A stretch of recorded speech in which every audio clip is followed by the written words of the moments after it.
You have this idea of your perfect family and your son playing with him and running after him. I remember the sonographer saying, I'll just nick outside and get another person to have a look at this ultrasound, like he's in a funny position.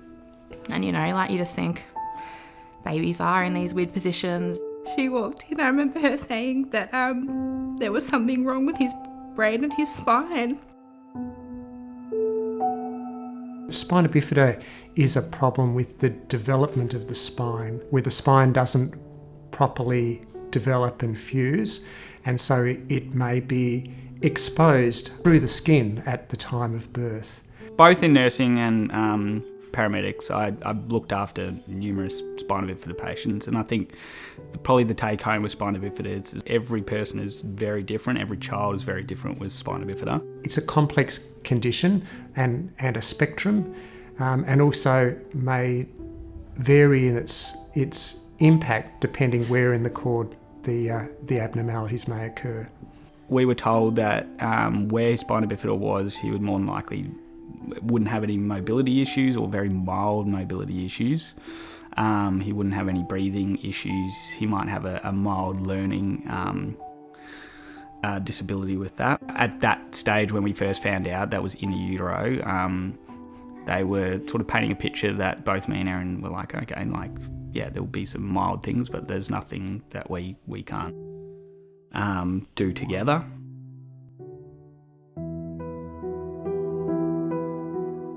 They discovered that his spina bifida lesion is called now a myeloschisis, which is quite a severe form. And what that means is that the middle of Finn's brain, which would usually function to supply the muscles at the top of the airway that control swallowing, that control breathing, that control speech, are not working as normal. He had a mask on him all the time. He was really lethargic because he was just using all of his energy to breathe and make sure that he was, surviving. Shortly after, they dropped the tracheostomy bomb. When Finn was born, it was noticed that he had troubles with his breathing. It was then realised that he had paralysed vocal cords, and when your vocal cords are paralysed, you can't breathe or swallow safely. In fact, his breathing was obstructed, so the safest way to support his breathing was by insertion of a tracheostomy tube. It was the scariest thing of our lives. It was such a huge decision to make, but it just improved him tenfold. He was able to smile and be engaged and just not be so exhausted all the time. It gave us the freedom to be able to pick him up as a normal baby and I guess just treat him like any other bub.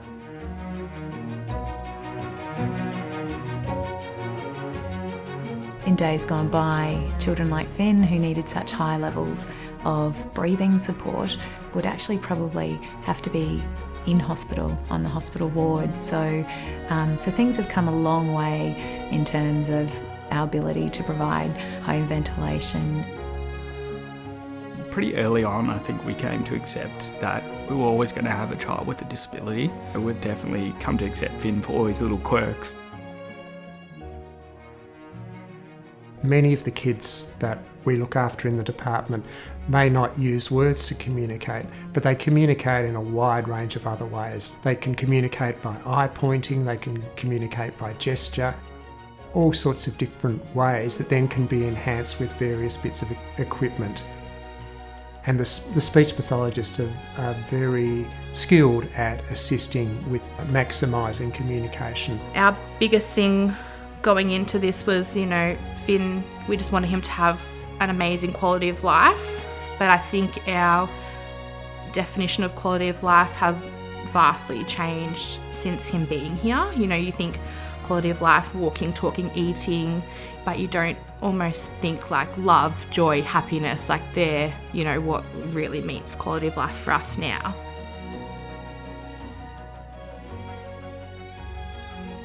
When he has the gastrostomy tube, he won't have a tube on his face, and that will be a good thing. But our focus is very much on making things as good as they possibly can be for Finley. Finn's proved us wrong with so many things. So to be where he is today and to just be thriving, it's pretty incredible.